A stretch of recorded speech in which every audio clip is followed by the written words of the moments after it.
Hi, everybody. I am Deacon Dave, and welcome to day 6 of Silence in a Year. Welcome back, everybody. Welcome back to you, Alicia. Thank you. And so today's topic is leave your inner turmoil.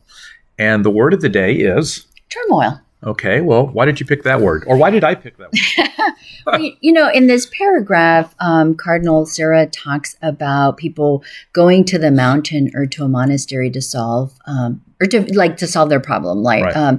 They're looking for something to quiet themselves. Maybe they've lost something. I feel like that's when I'm in turmoil. Mm-hmm. Either maybe I've lost control. I've lost my keys. I've lost something, right? And I can't seem to find it. So I'm looking for something to quiet that turmoil, right? All that loudness in my heart. And so he says that they go out and they go to these monasteries. They have to find silence in their heart. But we don't have to go to the monastery, right? We don't have to go up to a mountain. We can, right? But we don't have to, right? I can take that worry in my heart and sit with God and ask him to enter into that turmoil.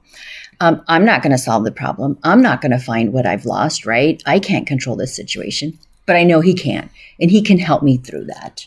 Are you suggesting that I can't control the situation? No, you cannot. And in fact, I think it's that lack of control, Alicia, that actually creates the turmoil, right? Mm-hmm. It's not so much the event itself, maybe sometimes, but the fact that we can't control what has happened, what's going to happen. And I was watching a TV show the other day, and a guy was on a plane, and they started to get a little bit of turbulence. And his statement is he grabbed the lady's hand beside him and he said, "I don't like it when I'm not in a place of control." And I think often turmoil ensues when we lose control. Right. And in turmoil, things can get dark, right? It could be ugly. It could be muddy. It could be smelly, right? God doesn't care about that. God just wants you to be with him. And he wants to get you through whatever that turmoil is that's in your heart, right? He wants to get rid of that, and he wants to fill it with peace and joy. So I have a great story to go along with your point, because I think ultimately, the Lord is always present in the turmoil, and it's us being able to hear his voice. So I was having a really difficult time, and I had a meeting down at the shipyard, Alicia. And so I was driving close to St. Vincent, which I just happened to have a key. And so I was drawn to go there.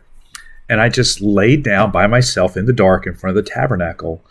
And I said, "Lord, why am I hurting so bad? I know all I need is you."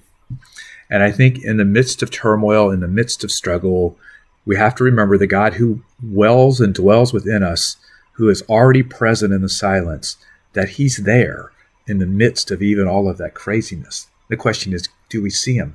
So I didn't get a large voice that said, "David, you are my beloved son."